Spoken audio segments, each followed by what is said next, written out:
Welcome to What a Creep, the show with Margot Donahue and Sonia Mansfield talking about creeps from the past to the present. This is your quick guide to the biggest creeps, jerks, assholes, and losers, the best of the worst. From two nice ladies who want the world to be a little less creepy.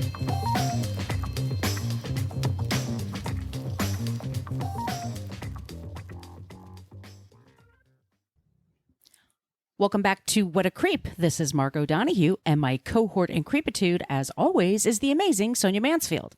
Hey, Sonia. Hello, my friend. Hello, my friend. So we have an Olympic-sized creep to talk about today, or creeps. Actually, there's multiple So many of them. Oh, my God. This is going to be one of the more intense episodes. I'm just telling you guys now. Tuck that away in your brain, think about that. And if at any time you need to stop listening or whatever, because it's upsetting you or it's too dark, do that. Absolutely. Take care of yourselves. Absolutely. Always take care of yourself. You can find us on social media. We do have a private Facebook group. You type What a Creep podcast group, ask to join. If you don't look like a creep, you'll most likely be invited in. And Sonia and I are very interactive there. Mm-hmm. We have a really nice group of people. We kick the creeps out when they're being creepy, but everyone's just really nice and cool. It's the best group on Facebook. It is 100%. Indeed. Also follow us on Twitter at CreepPod because somebody had What a Creep for 10 years and never used it. Creep. You can also follow us on Instagram, What a Creep Podcast, and our email is whatacreeppodcast@gmail.com. And just want to warn you guys ahead of time, we use salty language. So if you don't like cursing, you won't like this show for sure. You might not like the show for a lot of reasons, but that could be one of the bigger ones. So just keep that tucked away in your brain. Yeah. And keep your 1 stars to yourself about our salty language. We get it. We get it. You were raised to think people are stupid if they swear. Okay. That's how you were raised. Back the fuck off now. Yeah, fuck off. Ay, ay, ay. Okay. I want to thank some people. Sonia, people are getting super clever with the iTunes reviews and their nicknames. Ready? I'm ready. All right. So we have Dawn from NorCal, Joni K23. We have PW from GR. Where's that PN? My handwriting's terrible. Tanya TB, R Hernandez 725, and my favorite, all nicknames are taken 101. That's an amazing screen name. All nicknames are taken 101. You guys, thank you so much for leaving us a 5-star review. That really helps us find our people in iTunes. And Sonia, do you want to tell them about the website? I do. It's at whatacreeppodcast.com, and you can find all of our episodes there and a link to our merch shop. And you can get super soft t-shirts and tote bags. And we're seeing some pictures in the Facebook group, and it all looks so great. Mm-hmm. My kid is wearing his What a Creep shirt today. Aww. He loves it. He loves his Mommy and Margot shirt. Aww. So cute. That's so great. Okay, so I think we've gone through everything, correct? I think so. All right, so we're going to be talking about our creep today, Larry Nassar. If the name isn't familiar to you, you might remember a couple of years ago when there was a scandal with the USA Olympics program. We're going to be talking about him, but we're also going to be talking about a couple of other people that enabled him over the years. And the story, like I said, it's dark, so take care of yourselves. And Sonia, if you're ready, I'm going to dive in. I'm ready. Okay. Larry Nassar is one of the biggest creeps we have ever covered, which is really saying something. Mm-hmm. There have been a few times in the last 20 years where the media has talked about sexual abuse against young athletes, specifically in gymnastics, which has competitions and competitors who begin the sport in their elementary school years. Most people first learned of Dr. Larry Nassar in 2016 when he was publicly charged for possessing child pornography. That's what he was charged with legally, and tampering with evidence. These are the formal charges. The sport has several times in the past several decades was made aware of problems with their trainers, advisors, and doctors sexually assaulting participants as young as 6 years old. And to say nothing was done would be an understatement. Why did Larry Nassar finally come to justice? and who else was punished because of cruelty, abuse, and or just turning a blind eye? That is our story today. And our sources for this episode, we list them. They're in the show notes, or you can swipe on the artwork on your phone if you're listening on your phone. We put everything there so you can look this up yourself. NBC News, the Wikipedia for John Geddert, we'll get to him, the Netflix special Athlete A, HBO special At the Heart of Gold, Larry Nassar's Wikipedia, Time Magazine, the Indianapolis Star, which did amazing work in investigating the story. More on them later. Esquire, Sports Illustrated, CNN, Bustle, ESPN, and a couple of books, The Girls by Abigail Pesta, and The Crimes of Lawrence Nassar and John Gilbert by Amber Drew. Here are the trigger warnings: sexual assault, grooming by predators, gaslighting, eating disorders, suicide, and physical assault. Yeah, this is a big one. Yeah, it's a lot of triggers. A lot of triggers. Lawrence Gerard Nassar was born August 16th, 1963 in Farmington Hill, Michigan. He has been involved in sports medicine with an emphasis on gymnastics, starting as an athletic trainer at his own high school at the age of 15. He later studied kinesiology at the University of Michigan and practiced osteopathic medicine, which, if you don't know what that is, it's a holistic way of treating a person. So it's not just their physical body, but it's their mind and then their spirit, that kind of thing. It's in the United States, it's considered a doctor. You are considered an actual doctor. That doesn't work around the world. Just, I think, America and Canada. Okay. So he did become an official doctor in sports medicine from Michigan State University in 1997. Larry worked for Michigan State as a sports trainer and doctor for several sports for the school. In addition to that, he worked for John Geddert, a huge, massive creep who ran a popular gymnastics club called Twist Stars. Twist Stars. One word. Yikes. Okay. Larry was considered so good at helping gymnasts recover from injuries, he served as a USA Gymnastics official doctor, and he served on several Olympics between 1996 and 2014. I'm sorry, I meant to say official trainer / medical doctor. If you remember in 1996 when Carrie Strug, she was the person who had turned out a broken ankle. Oh my gosh. And she landed a vault perfectly, giving the USA the gold, 1996. And that team, they were called the Magnificent Seven, which I think is a Clash song too. Anyway. Also a movie. Magnificent Ambersons. Anyway, so one of the trainers who surrounded her was Larry. So you could see like early pictures of him. Also there was Bela Karolyi. That was her coach. Bela Karolyi, excuse me. He's Hungarian, and he's the man who trained Nadia Comaneci in 1976. She was from Romania, and it was a big deal because she was the first one to get 10s across the board. So he and his wife, Marta, fled to the United States in the late 70s, and they used their European methods of training and put it in the United States. And they built this place out in Texas in the middle of freaking nowhere. And so nobody could get to them, and it was kind of mysterious. And they just kept that magic going for the U.S. The U.S. all of a sudden started winning tons of awards for gymnastics. Gymnastics also was becoming big business. They were making all these marketing partnerships and making a shitload of money. Not the athletes, but... No. Why would they? Silly. No.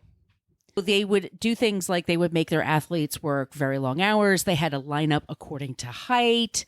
He weighed them daily. And his big thing was trying to keep the girls so small that they did not mature or menstruate. That's fucking bananas to me. Bananas also is, to me, is like just before Nadia Comaneci. If you look at the Olympics in the 60s and early 70s, Olympians were like 19, 20, 21 years old. I've seen some old footage, I think, because I watched Athlete A at some point, and the footage of the female gymnastics from the like 50s and 60s, I was like, those are grown ass women. Yeah. And that is not what we're used to now. No, same thing with figure skating. Yeah. Yep. Yeah. It's crazy. Bela's the one that told Strug when she was struggling before she ran and won, by the way. He's the one that said, "You can do it." And it's such bullshit. Like, it's such a movie moment, right? That she does the vault, lands it perfectly on her broken ankle, and we're all like, yay! But like in the real world, it's bullshit that she even had to do it. Right. He's a creep. So yeah, they're all creeps. The USA gymnastics teams are killing it at the Olympics every 4 years, and anyone associated with the team could create a training environment of their choosing. For example, like I said, he and Bela and his wife Marta ran a ranch in Texas, and it was called the Caroli Ranch. And at the Caroli Ranch, there were no cell phones. You couldn't have visitors. Your parents permitted to visit you there. You just dropped your kids off, and you picked them up in like 6 to 8 weeks. That's no. Yeah. No, I would Larry's not do there. This. It's insane. But by the way, when I said I would not do this is not me shaming those parents. No, I am they didn't absolutely not. No, absolutely they didn't know. And there is that narrative, like, in order to achieve in sports, you do have to work through injury. You have to work through grief. You have to work through the stresses that other people would fall under. You have to be better than that. That's considered being a great athlete. The agony of defeat, Margot. Dun, dun, dun, dun, dun. ABC, wide world of sports. Okay. Many Olympic athletes train there. So the parents were like, well, it's got to be okay to leave my kids here. I mean, maybe he did some crazy shit back in Romania and Hungary, but you're in America, you can't abuse kids, right? Right. Well, they were forced to train multiple hours a day. They were weighed daily. If they didn't make their weight, Bela had a punishment, which is called doing the ropes. You would sit on the floor. There would be a rope from the mat to the ceiling. You would sit on the floor with your legs extended in front of you, ankles crossed, and you would carry yourself up the rope just using your arms and your core. I 100% could not do that. No. And you had to do it multiple times. So, yeah. Do you know what I think of every time I hear of this? What? I think of Garth from Wayne's World going, it makes me feel kind of funny, like when I used to climb the rope in gym class. If you get a spew into this. Wayne's World moving up the dorking out list. So going back to John Geddert, a huge prick, he ran Twistars in Dimondale, Michigan. In 1988, he was named Male Coach of the Year by the U.S. Federation of Gymnastics in Michigan, and then he was later fired from the Great Lakes Gymnastics Club. What's his problem? He has a big temper problem. If you look up a picture of him, and I did post them on our social media, and I'll post some more, he is a very tall, mean-looking son of a bitch. He looks just like he could turn nasty in a second. He's just one of those people you could tell. Yeah. When they flip out, it's really bad. He plays mind games with his athletes. He also weighs them every day. But he also, on top of everything, he's verbally abusive, and he hits and shoves these girls when they do not perform to his satisfaction. John would mock their bodies and make them perform even no matter how badly they were injured. And more than once, he told a gymnast that they should just go kill themselves. Jesus. If they're just not good enough. And also, one of his moves is that if he was mad at you, he wouldn't properly spot you. So you would go to the vault and you would fall and hurt yourself. Fuck these people. Yeah. Fuck these people. Seriously. And let's say, once again, these girls are going to Twistars. They're between like 6 and 16. Like that's around, they're young. They're kids. He started Twistars in 1996 and hired Larry to be his trainer and had the athletes go to a back room to be treated by Larry when they were injured and they needed help. Larry was known as the best medical trainer for any athlete with an injury, and he volunteered at his local high schools, at local gyms, and dance studios to help anyone who wanted a treatment. I wonder why. I wonder too. Hmm. So what was Larry's specialty? He mastered, he would tell you, a physical therapy treatment that was a pelvic manipulation. Fuck this guy. Seriously. Okay. Sorry. All right. That's I'm okay. being quiet. No, All no, right. no. I'm gonna digress because I'm gonna explain something to you because I worked in fitness for 10 years. I was a trainer for a little while. I'm certified through Nassar, which this is one of the first things they tell you is that if you have a weak muscle, there's an opposite muscle that might be overused. And so, do you know what text head or text neck is? Mm-mm. That's when your neck kind of tilts forward because you're looking at your phone all the time. You're looking at your computer screen. If you do a lot of driving, your shoulders are up to your ears. Oh, yeah. Okay. And you're kind of dipping your chin out or down. A lot of people have this. And so as a trainer, if I notice this when I would teach people in a spin class or something, like I say, a lot of you guys, you have underactive pecs and you have overactive trapezius. So, and I would walk over and say to you, your pectorals, which is the muscle just above your breasts between your shoulder blades, that's weakened because you're folding it in. And they're getting smaller and smaller. And then the back of you, the trapezius is between your shoulder blades on the back, right below your neck. That's being hyperused. And so it's creating an imbalance. It's going to give you headaches. It's going to make you walk differently. And while I'm telling you this, it all makes sense. You know what I'm saying. And as I'm talking to you, I would probably either touch myself and point to those areas, or I would touch you. I would ask first. Of course. But my point is, And then I would cry and be like, "Don't talk about my pectoral muscles, Margot." And I'd get up and run out of the room. I've had a few people do that. I have to be really careful. That's so sad. That's so sad. So my point is that when someone is explaining physical things like that, you're going to give that person some props and you're going to say, they kind of know what they're talking about. So if they're touching me, they're not being sexual. They're just explaining shit to me. Larry's move was, there was a few things. He was a great groomer. And people think of like child molesters, like they're roaming the streets or they're hiding in alleys and stuff. I'm like, no. They hide in plain sight. Larry's thing was he was the nice guy versus John or Bela. Any of the coaches, like when they were being cruel to the girls, Larry would offer hugs. When they would go to his room to get treatments, he would give them candy. He listened to their problems. He would like them back on Facebook. He would send texts. He would talk about their families. It was a whole thing. He sneakily garnered their trust. And, okay, so this is the tough part. Yeah. Once you went to Larry's office, quite often, most of the time really, parents would be there. Fathers or mothers would be there, or older siblings. Mm-hmm. He would talk incessantly the entire time. And it's like an hour, hour and a half, 2 hours sometimes.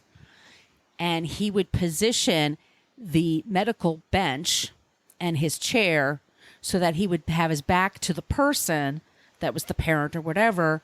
And he could block their view of their kid from like their shoulders down. They would kind of see their face, but that's it. As he was doing this and talking, he would take his hands and he would explore their bodies. When he was saying he was doing a manipulation of the pelvis region, he was taking his hand and putting it inside their vagina. Mm-hmm. He did not use gloves. No gloves. Fuck this guy. It was painful. He would do this if the girl had an ankle injury. He had this line of bullshit like, so if I fix you here, it'll be there on your body. Now, a lot of people said, hey, these treatments worked. And they work because massage works, therapy works, physical therapy works. I mean, 50% of what he's doing is not harmful, but that doesn't make this okay. Right. He would poke his fingers inside their anuses and he would play with their breasts. All of this he called treatment. Fuck this guy. I mean, seriously. It turns out he's been doing this since easily the 1990s. Larry also would have treatments in his home basement, and he would offer free services to anybody who couldn't afford to get his treatment at one of the other places. In his basement. In that's like such a basement. Such a red flag.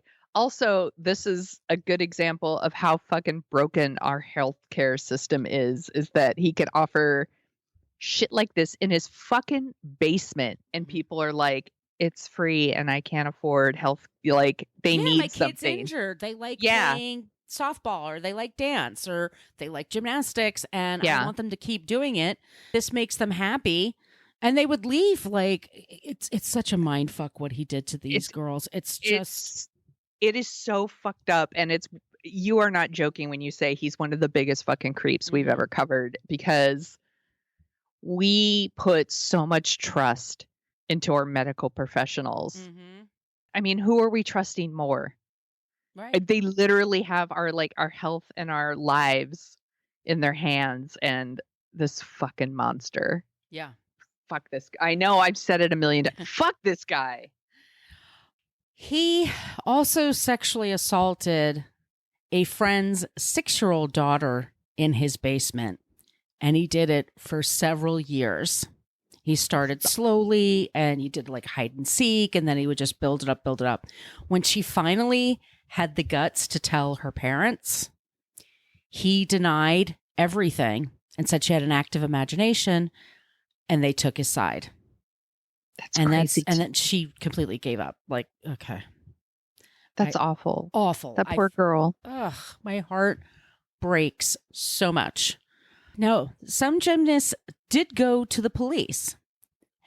There was in 2004, one of them went to the police, one of his former victims. Larry was called in to explain himself. And what Larry did was he showed up with his laptop and a very detailed PowerPoint. He would talk about how what he was doing was medically necessary and not abuse. And his thing was he looked like such a dork, such a dweeb, that he looked harmless. But it was very detail oriented. He would just use, he knew the names of, and there's so many muscles and so many names for things. And he just would do that fluently. And the cops are like, well, he's not abusing them. It's kind of weird, but he's not abusing them. In 2014, another gymnast filed a Title IX complaint against Michigan State for allowing Larry to abuse athletes. He was placed on leave for a few months, but ultimately the board felt that there was a nuanced difference between what his accuser thinks happened to her and what Larry said was a valid medical treatment. Once again, the lengths people will go to justify this kind of shit. Yep. Yeah. Okay. In 2015, Michigan State Police started an investigation about Larry, and they went to the Ingham County prosecutor for a misdemeanor sexual offense. The prosecutor declined to press charges. Same year, a gymnast named Maggie Nichols filed a complaint about sexual abuse on the sport to the USAG, but that program was run by a guy named Steve Penny.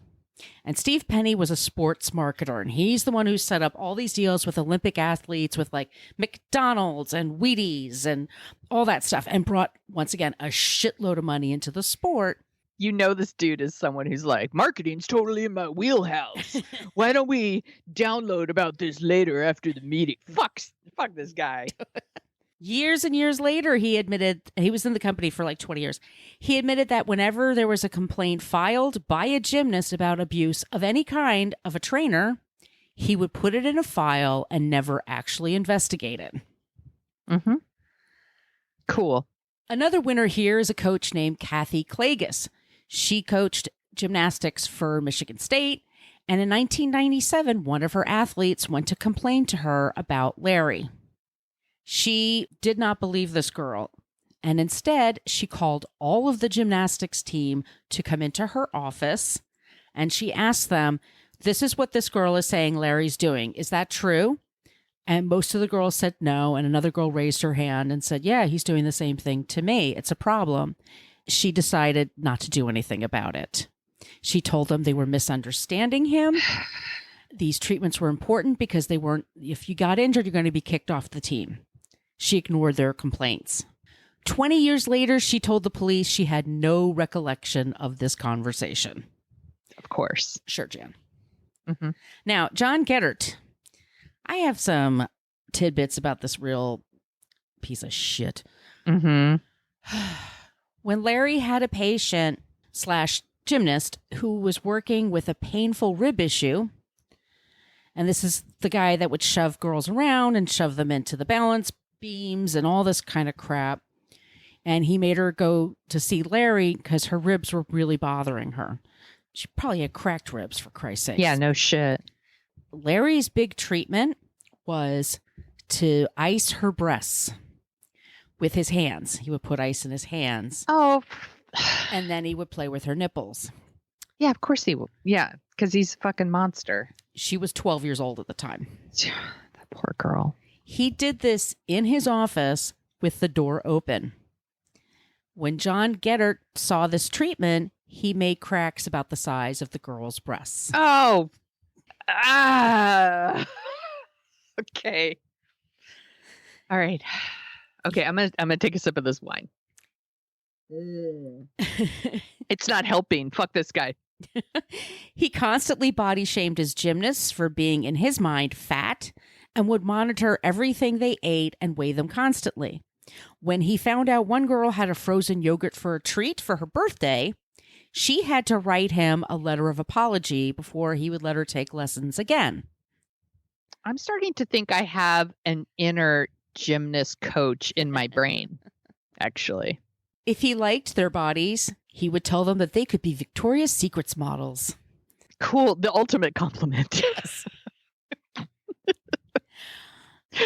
He would go on to have a romantic relationship with a few of his gymnasts, but he would wait until they were legally 18. But he knew them usually for a few years before, so that's called grooming.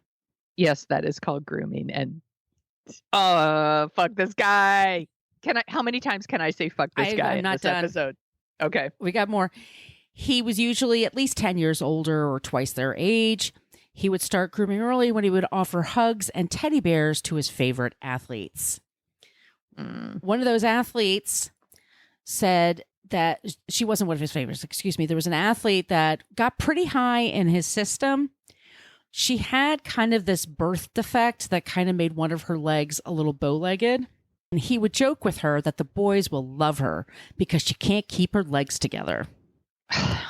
Gross.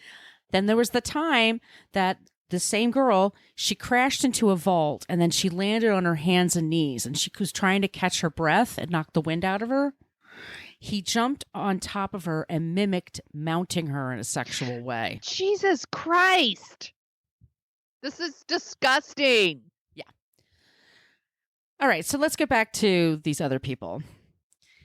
In September of 2016, two former athletes, Rachel Doliner and Jamie Dancher, reported to the Indianapolis Star, and it's indystar.com.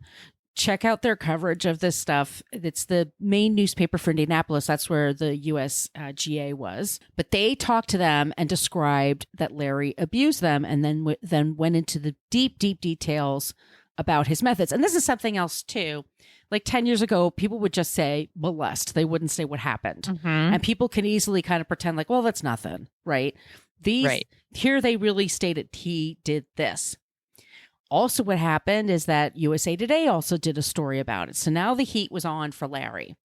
He is fired by Michigan State, finally. At the same time, he is running for school board for his kid's school and gets 20% of the votes because some people still did not want to believe he was guilty. I would say that probably 10% of those people didn't even know who they were voting for. Yeah. No one pays attention to school board. They should. They should. FYI. Yeah. This is a good reason. But they probably didn't. But Right. seriously, fuck that guy. This time the police had two witnesses that they could use to charge against him. So he was charged with first-degree sexual criminal conduct with a minor under the age of 13. This was the person I mentioned to you before that he began grooming her when she was 6. She finally made her parents take her to the police, and her parents feel terrible about this, by the way. They feel, I'm sure. I mean, I'm sure they don't sleep well at night. I'm sure that's really hard for them. So I'm not, people make mistakes and they don't realize how bad they are sometimes. The mistakes are. Between September and December of 2016, the police and the FBI were monitoring Larry's computers and online usage. He was found to have over 30,000 videos and images of children in graphic sexual situations. 30,000. 37,000. 37,000. That's 4 months. what the fuck? Right. If I think I have 300 pictures on my laptop, I'm like, that's a lot. That seems like a lot of photos. 37,000. That's insane. I probably have that many of my cats on my phone, to be honest with you. But that's not illegal. Right. You're just a cat lady, and that's okay. He is finally charged with possession of child pornography, which is, by the way, that's the official charge, but that's what he had. If in case you're wondering what that means, that's what he had. In January of 2017, 18 women sue Michigan State, USGA, Twistars, and Larry for the abuse and cover-ups. His medical license is finally revoked. In February, Larry is charged with assaulting 9 more girls. In March of 2017, Steve Penny steps down as president of the USGA. Larry pleads guilty to having, and that's in July of 2017. By this time, 119 women have come forward to tell their stories about Larry, and they join into a massive tort lawsuit. That is so many people, so many women whose lives were damaged by this. Yeah. By November of 2017, even though he previously stuck to these were proper medical procedures, he pleads guilty to 10 counts of first-degree criminal sexual conduct. He is sentenced to 40 to 175 years in prison for the actions that happened in Ingham County, Michigan. The sentence for the assaults that occurred in Eaton County were set for January 2018. In December of 2017, he is sentenced to 60 years in federal prison for the child pornography charge. That was the official charge. Now we're going to get back to one of the biggest events about his sentencing. And I think maybe internationally, there was a lot more attention to it because what we're talking about next was just like huge, huge news everywhere, and for good and sufficient reason. So if you're ready to let out that rage and hear some righteous comeback.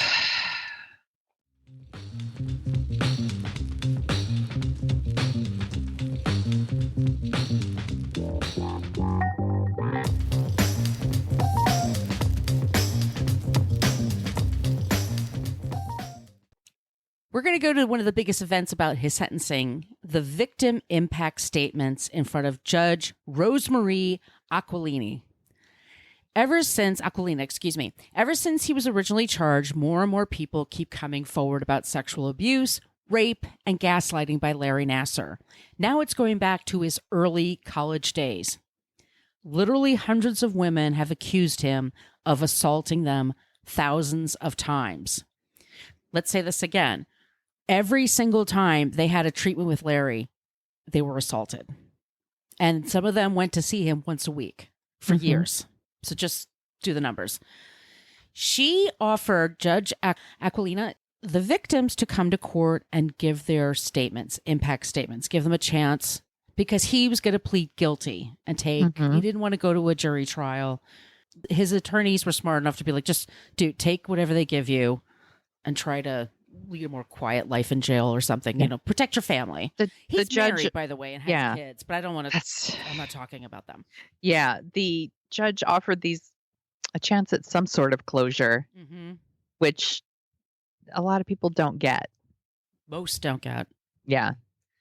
So at first, a few girls agreed to do it, but then the word got around that even women who won gold medals, like Allie Raceman and Jordan Weber, they were going to go there and give their statements. So a lot more girls and women now are coming forward because it's just their chance to just get it off their chest and be believed. Like up until this time, some of them thought they were crazy.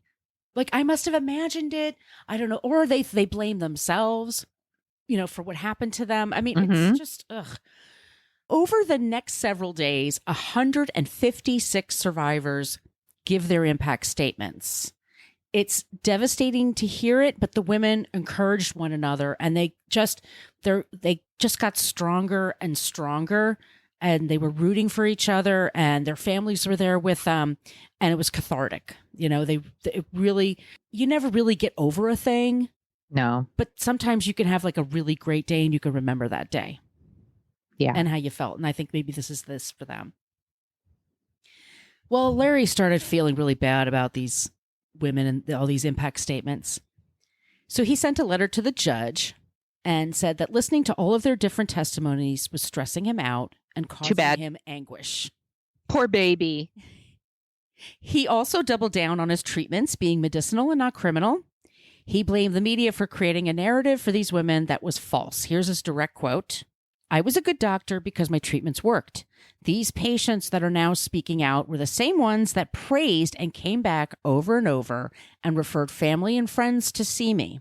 Hell hath no fury like a woman scorned. Fuck this guy. The media is sensationalizing this. Going one step further and denying any wrongdoing, Nassar said, I was so manipulated by the Attorney General and now Aquilina, and all I wanted was to minimize stress to everyone. The FBI investigated my Olympic medical treatment in 2015 because nothing was wrong. Now they're seeking the media attention and financial reward. And Judge Aquilina reads this out. She just so disgustedly like throws the letter on her desk like it's a piece of dog do. Yeah, as she should. She told him, this letter, which comes 2 months after your plea, tells me that you have not yet owned what you did, that you still think that somehow that you're right, that you're a doctor and you're entitled, that you don't have to listen, and that you did treatment. I wouldn't send my dogs to you, sir. There's no treatment here. You finally told the truth. She ultimately sentenced him to 175 years in prison and said she was signing his death warrant. That judge is badass. So badass. More of those, please. Yes, please. In May of 2018, Michigan State settles a lawsuit and is ordered to pay $500 million to 332 of his victims. 332 people. Just from MSU, excuse me, Michigan State. That's not the dance schools. That's not everything else. Right. In August of 2018, Larry was assaulted at a prison in Tucson when he was released into the general population. They don't like child molesters in prison. No. That's a thing. How fucked up are you when like other prisoners are like, you're the fucking worst? You're the worst. The worst. He is now in a prison in Florida. His wife divorced him. And like I said, I don't want to mention the kids. They didn't do anything. Stephen Penny was arrested and charged with tampering with evidence for his crappy job running the USGA. When he was at the Corelli Ranch, he destroyed evidence. Destroying evidence, and it's totally in my wheelhouse. Oh, is that wrong? Shit. Oh, I didn't know. Oh, sorry about that. I didn't know. I read it in the brief. So sorry. In February 2020, Kathy Klages was found guilty of lying to the police about hearing allegations of abuse by her gymnasts. She was shocked to find out that she was found guilty and was sentenced to 90 days in jail. She's probably served it by this time. I would think so. Yeah. John Geddert, and this is also another dark turn here, you guys, was suspended by USA Gymnastics in 2018. He says he retired. He was recently charged with 20 counts of human trafficking of a minor, 20 counts of sexual assault, being sexually involved with a minor, and lying to the police. And you talk about white male privilege. Mm-hmm. They gave him the chance to turn himself in. Yeah. What could possibly go wrong? You know, Lori Loughlin paid for her daughters to get in USC, and the FBI busts down her door with guns ablaze. And ready to take seriously. Her out. This guy could just drive in and turn himself in. He was scheduled to turn himself in on February 25th, 2021, and they found him at his home dead by suicide. And many of his victims were upset because they just were never going to get their day. And they were upset. You know, it's a horrible thing, but also they just never had a chance to face him in court like they could with Larry. Yeah, they want their day in court, of course. Yeah. And that's where we are. That was the latest news. So those are our creeps this week from the gymnastics world here in America. I'm sure it exists all over the world. Yeah. I mean, when you have access to kids and their bodies and places to take them, I mean, it's really frightening. And I'm hoping more people talk about it because then I want it to stop. Yes. That's why we talk about it, because we want it to stop. It can't be secrets anymore. We've got to, get rid of these people that are hurting kids. No, it's 2021. We can't not talk about it. We're talking about shit now. Mm-hmm. That's the new motto for 2021. We're talking about shit now. Yep. I hope it's not happening in other places, but it might be. And I want people to speak out, and I hope this stuff stops. It's especially. I'm sorry. Go ahead. Yeah. No, you go. Working for the Y for so many years, every 5 years, everybody knew about this. You had this training, and it was online training, and it was videos. It was about child sexual abuse. If you had camps at your gym where there's kids, Mm-hmm. So everybody had to take this, and everyone was like totally traumatized by them because it's upsetting. Yeah. But they had people talking about that were convicted of child sexual abuse. And I guess, maybe to reduce their sentence or part of their parole is to talk openly about what they did and why and how they got away with it. And it's men and women. It's young and old, good looking, not good looking. I mean, there's no child molester doesn't just look like one thing. No, we all have this, like, he's totally gross and he's got like the mustache and that's not a thing. Like, no. I mean, it's a thing, but there's also other people that don't look like that. Right. I mean, how many school teachers are, women that are like young and going like taking advantage of young boys in her class? I mean, but the key things are they become a hero to the kid. They buy them treats. They are the adult that cares and listens and seems to really want to be around them. You're so cool. You're so cool. And you're special. You want to be with me. Yeah. To take that and exploit it for your own gain, is just so disgusting. But if there's somebody like that, like they'll pay the bill, the light bill at the last second. They'll fix something in the family that nobody else could do. Like they have these ways because they will insinuate themselves into a family like Larry did. Mm-hmm. So listen to kids, teach people to have agency over their bodies. And that's my speech for today. Margot, you did such a good job on this one. Thank you. It was hard. It's a difficult subject, but it's so difficult. It's so hard, but I really love these women, and I want to give them all a hug and tell them they did great and they're awesome. They did, and one of your sources is a Netflix documentary, and I just assume everybody has Netflix, so you could watch it. It's called Athlete A. Mm-hmm. It's really, really good, and you get to hear from some of the women that Margot is talking about, and it's just so great. And you get to see clips from the impact statements, and it'll feel like a punch in the gut, but it's important. When I was quoting before, by the way, between the judge and Larry, I just want to say I cut and paste a little bit from Bustle. I mentioned that as one of my sources. I'm just being honest. I got that part. I just read out because they wrote it perfectly. So that was from Bustle. Yeah. Do you want to hear about someone who's not a creep? Oh, sweet Jesus. Yes. I've got a team for you, actually. It's Marisa Katowski, Mark Azalea, and Tim Evans. And they are reporters for the Indy Star. And everyone knows I have a soft spot for reporters because I used to be one, but also support your local journalists, y'all. This is important. So much of this story, so much of what Larry Nassar did came out because of good old-fashioned reporting. This team of investigative reporters did a story on sexual abuse charges at the USA Olympics, and it's Rachel. Oh my God, where's Rachel's name? Yes. She read the story. she had long moved on from gymnastics. She's like mother, 3 kids. I think she told the story in Athlete A. She had like one of the kids like strapped to her chest and one of those little baby Bjorns. And she sees this story in the Indie Star about these kinds of allegations. And that's when she decides to come forward and tells her story. And then as she tells her story, the reporters start digging more and more.